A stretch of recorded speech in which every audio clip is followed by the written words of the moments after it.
it and I'll do it. Okay. Oh, yeah. I probably should have done that. Oh, well, don't worry about it. I'll just cut it. Ready? Go ahead. My name is Max, and I suffered a TBI in September 1992. It's now July 1996. I'm probably about 98% healed physically from my injury. I still encounter a few problems, such as loss of feeling in some parts of the right side of my body, and my frustration level isn't too great either. But I've been working on it, and I've been able to compensate for it, especially the last year and a half since I'm with the therapy. I don't currently go to therapy, but I realize. Well, I had a brain injury, and I had a craniotomy, and they took a bone flap out of my head and put it back about 17 days later. So how did the injury happen? I was at a party. Some of my buddies thought, well, they're not buddies of mine, but friends of one of my golfing partners, thought it'd be funny if they scared me with a real handgun, a .357 Magnum. They thought they would, like, scare me and point it at me. The only problem was the weapon was loaded, and they failed to inspect their firearm. As a result, I was shot in the left temporal parental lobe. I required a lot of like medical treatment, operations, therapy, rehabilitation. I did most of the. I was so angry about what had happened that I allowed this to happen to me because of my poor decision-making skills. That I didn't go to my physical rehab hardly at all.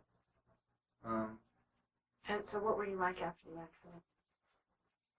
Right after? I was pretty angry, and I couldn't deal with my injury because I was unwilling to accept certain limitation that this injury had imposed on me, but it allowed me to party pretty hard at first. But I mean, like early, like the first day.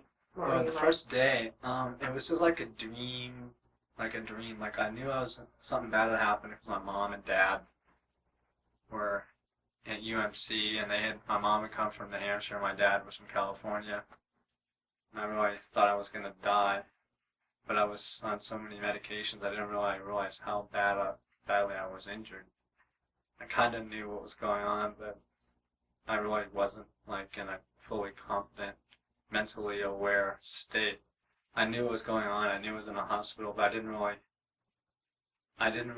grasp the severity of my injury at the time. Now that I look at it, I'm pretty amazed that I've come this far. But so, what, were you paralyzed? I wasn't paralyzed. It was like someone had taken all the feeling of my right side and thrown it out. And I could feel I was doing things with the right side of my body, but I think it was because of the movement on the left side of my body. Somehow my brain started rewiring itself. A lot of times I still get like muscle spasms at night and stuff over my entire body from like head to toe. But I think that's my brain rewiring itself. I'm not sure. I'm not a neurologist or anything, but I think that's because when I've had muscle twitches, but this is much different. It's like goes to like the core of my soul. It's like I want to say it's almost like a seizure, but it's just like boom and it's over. It's just like, and I don't feel like any tension or like fatigue or anything. It just kind of like scares me sometimes. Do you have an aura like a seizure? Like an oral? Aura? Like, can you tell it's coming? Or it just no, happens? it just happens. I'm just like. Did you ever have a seizure? I never had a seizure. So what about your speech right away after the... Well, if you go back and look at the tapes from, like, when I was in a hospital, I could talk, but I couldn't really, like, force breath through my vocal cords in my tongue with longer syllable words, such as, like, I don't know, words like schedule. It took me 4 days to say the word schedule one time correctly. But once I got that down, I started being like, I just kind of adopted a workman's attitude, and like there's going to be a long progress, and I can't get upset and quit. I think it was alright for me to get angry, but I really I think there should be laws where people who have brain injuries aren't allowed to like get a hold of their settlements or deal with financial things, or they should be required to go to therapy, because that was my same thing, my biggest problem, because if I had gone to therapy, I probably wouldn't have drank or like smoked so much pot or like just been an idiot. And I didn't have any way of really, I didn't really have any way of like venting my like frustrations. And my frustrations were pretty severe. I mean, they weren't, some of them I created in my own mind, but a lot of them were, people are really amazed that I've come this far, but I know that the only thing I can do is take my life one day at a time and try and concentrate on the present, and hopefully the future will take care of itself. But you have to always have your eye on the future, but you can't be trying to make the future happen too fast. So I found out that's one thing that I was so motivated to get better faster.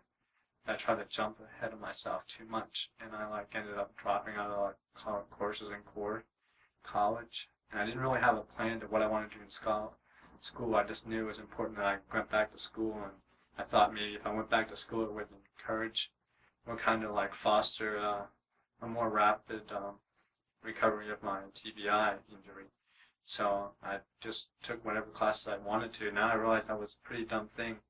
I'm not saying it was dumb to go back to school, but it was one of the major things that I have a problem with is continuation and like lack of concentration. I think a lot of people have brain injury.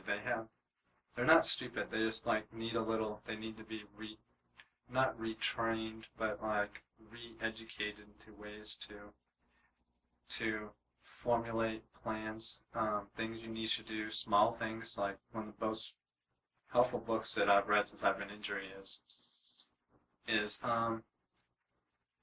the 7 Habits of Highly Effective People, and that's like I thought it was the stupidest book I ever had to read, and I did have to read the book for a class, but like there's some really great ideas in there, and if you just even halfway adapt some of those major points they stress in that book, it seems to it's made my life a lot easier. But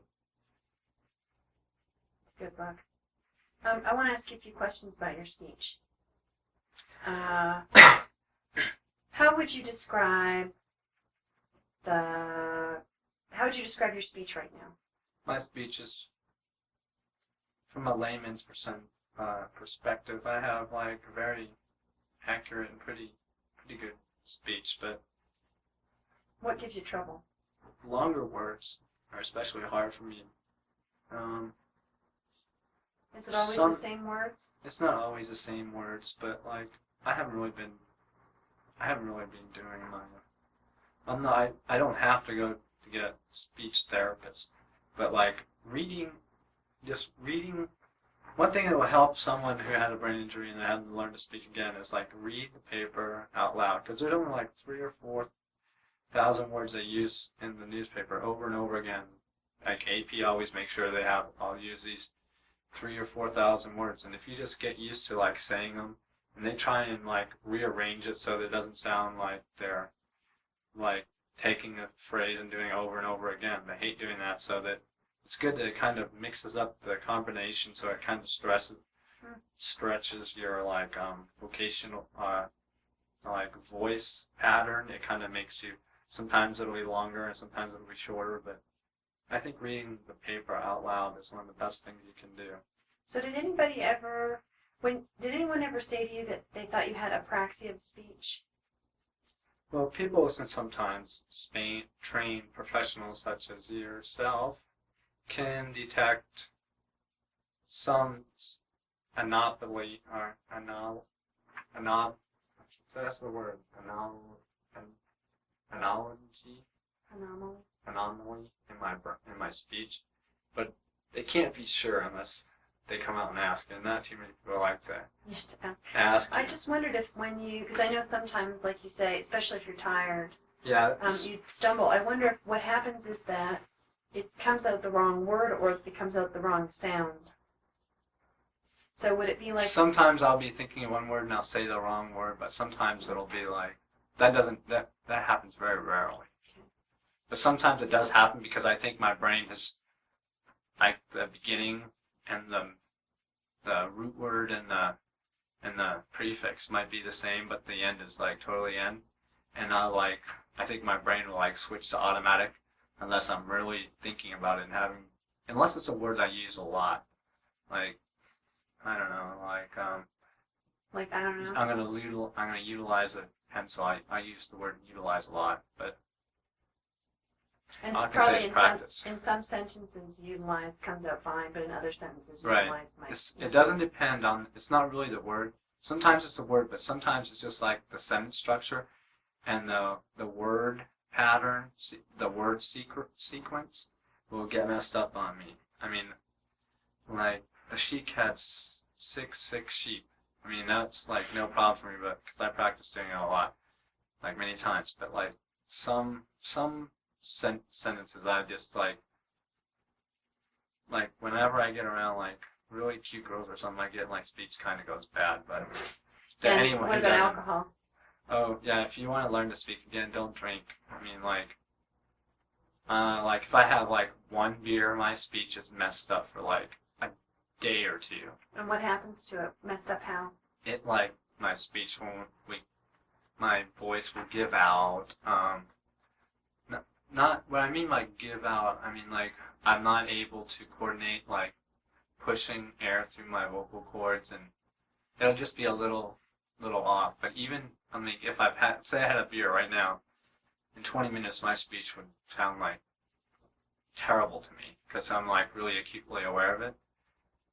And like I've drank before and asked people if my speech is fine. They're like, oh yeah, your speech is fine. But to me, because of my injury, I'm like really sensitive about my speech, so I don't like to drink.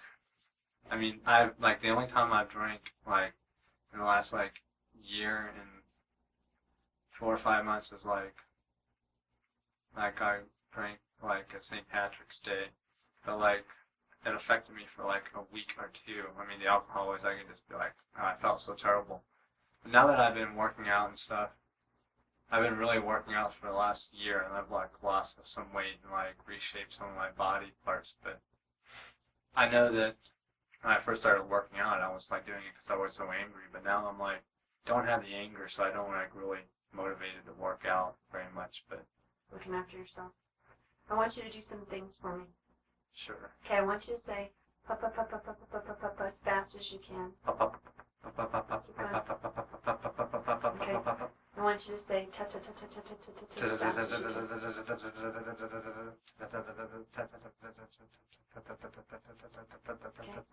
I want you to say ka ka ka ka ka ka ka. That's a hard one. Okay, now I want you to say, put them together and say patika patika patika patika patika as fast as you can. Patika, patika, patika, patika, patika, patika, patika, patika, patika, patika, patika, patika. That's good. That's tricky. It is. Don't you think? I don't know, because see, you ever seen those commercials like they used to have them back in the 80s? The guy would be on the commercial and be talking like this all the time, and you couldn't understand what he's saying half the time, so he was like saying it on the words at the bottom of the screen, and like people couldn't understand it, like how is the guy talking so fast? I don't know, I can understand why I can do it. I used to talk like that when I was like a kid, all the time, but I mean, this is gonna sound so crazy, but like one of the things that I did to help like my speech was I used to really be into rap music, so I try to rap with the songs, and sometimes I can still do some of the lyrics, but those guys are vocally gifted. I mean, I'm not saying they're like brain surgeons or anything, but they do have a talent for saying words fast and rhyming, and that is the craziest thing. And a lot of those rap songs have a lot of bad words in it, but like it will help you, and it will help you, and it kind of makes you fun. But like, yeah, that's a good thought for therapy type of thing. It's more fun than just practicing. Yeah, I mean. But you think practicing talking helped you talking? Yeah, I used to read the newspaper aloud to myself a lot. I would my girlfriend, my ex-fiance, used to always want me to read to her, but I wouldn't want to because I'd be like really embarrassed about my speech. But I want you to talk a little bit about when you said you got a lot of drugs in the hospital. I got a lot of hot drugs in the hospital. What'd you get, and why did you get it? But see, I don't remember a lot when I was first at the hospital because I remember I woke up one day and I asked the nurses where my clothes were, and they were like, "What clothes?" And I'm like, "The clothes I came in with after I got shot." They're like, "You don't have any clothes," and I'm like, "You better find them. I had them when I came in here, and I'm gonna leave with them." Well, then they put me on Haldol because I told them I got up in the middle of the night, and I was standing there and I knew where I was at, and I knew something happened, but wasn't sure. And I'm like, I'm a medic. I'm out of here. And I was sitting there with like a ventilator and an IV, but I knew I couldn't pull anything out. I had to take them out one at a time.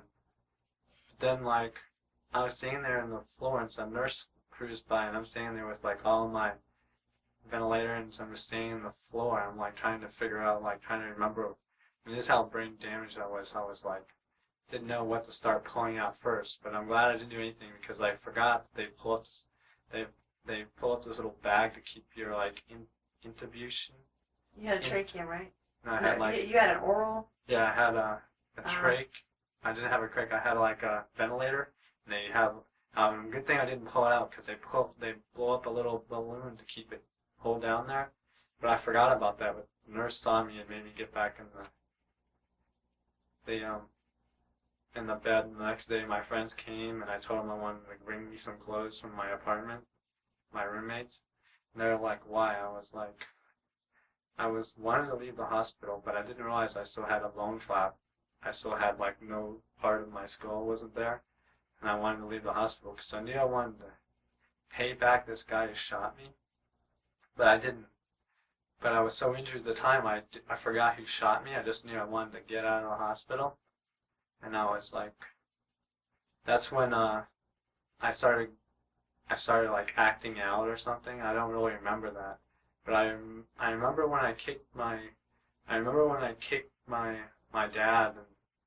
And I don't remember kicking those nurses or putting them in the ER, but I know that when I did that, they put me on a lot of Haldol, and it made me feel really weird. I didn't like it because I thought I'd be better off if I jumped out of the window of the hospital and killed myself. I never felt like killing myself before that, but it was like the weirdest, unwanted. It made me really depressed, and Didn't it affect your speech? Being on Haldol, I mean, it just it made everything slow down a lot, and I couldn't really function, which is exactly what they wanted to do because I was so angry they didn't know what to do with me. But after that, they moved me over to like St. Joe's, and I never asked for painkillers because I wanted to be a man, be tough, which I never had any pain really. I think a lot of hyperactivity people a lot of people who are hyperactive have like high pain thresholds. I'm not like a doctor. I'm just thinking that's my own personal beliefs because I had a lot of friends. It's weird how hyperactive people find each other because we're all kind of crazy, but we're not crazy. We're just like really happy to be alive and excited about life. But some of us get like deterred or get like we don't follow like our true paths and we get distracted. That's what I think the biggest problem with being hyperactive is. But I'm kind of glad I'm hyperactive and I got shot because it really motivated me. I don't know what to say when people are like, "Wow, that's just so amazing. You came so strongly through such a devastating injury." But I'm like, these people don't understand. I didn't have an option. Giving up wasn't an option for me. Because of your personality. Because you're motivated. I don't know if I'm motivated, but I'm just really thankful for my lucky stars that have the full range of my body and my mind. But I know that I'm going to keep getting better, and like every day it seems that things get a little better, but sometimes things seem to say the same for me, but it took me a while to realize that the only person who had the power, the only thing that had the power to change my life was me, and that was like really a scary thing because why I got so, I don't know what came over me. I got so depressed and stuff after my injury. I should have been really happy. But I just kept thinking about everything I had lost and how I allowed my life to get dictated to me because I wasn't like living my life the right way, like I should have done it, should have been living it. And I'm still not have complete control of my life, but I've been doing things like trying to make my day, use a day timer. But like I have to just okay, so more about the drugs in the hospital. No, that's fine. That's enough. Max, I'd like to know what are your sort of goals right now? Well, my goals right now are, I've been at Pima for like 2.5 years. My GPA is like a 3.49. I'm supposed to go to the VA like in about a week to see if they're going to send me back to school because before they said they wouldn't send me to school. Well, they would send me to a vocational school or a job training thing, something for someone who wanted to become a machinist or do some bogus like low tech job, and I wouldn't let them do. I was better than, I'm like, I came through some injury, I'm not going to lower my expectations. I did have to alter my expectations, but that was just like simply having have enough good people like Lynn around me to like not really point out, but give me the tools to reacquire my drive to make my life a better place for me. Not just to survive, but to actually that's not how hard these people work to like get me like back into society.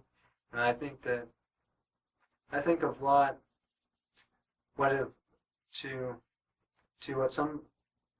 someone who gets a lot is expected back from them. I know that people never expect anything back from me. They're just happy to help me, but I like expect a lot out of myself because these people work really hard and like they did their part. Now it's my turn to do my part, but it's not gonna. Sometimes it motivates me, and people have always. I know this that it's hard to motivate yourself with negative energy, but like I don't ever want to go back to like that desolate street of dreams because where I'm at now was like a dream to people. I mean, people could never have imagined or dreamed that I would be able to rebound from that kind of injury with no significant physical or mental handicaps. My temper isn't the greatest and my frustration level isn't the greatest, but hey, I'm working on things one at a time. I can't break I can't break all my horses at once. I can only break them one at a time. And that's what I'm doing. Perfect.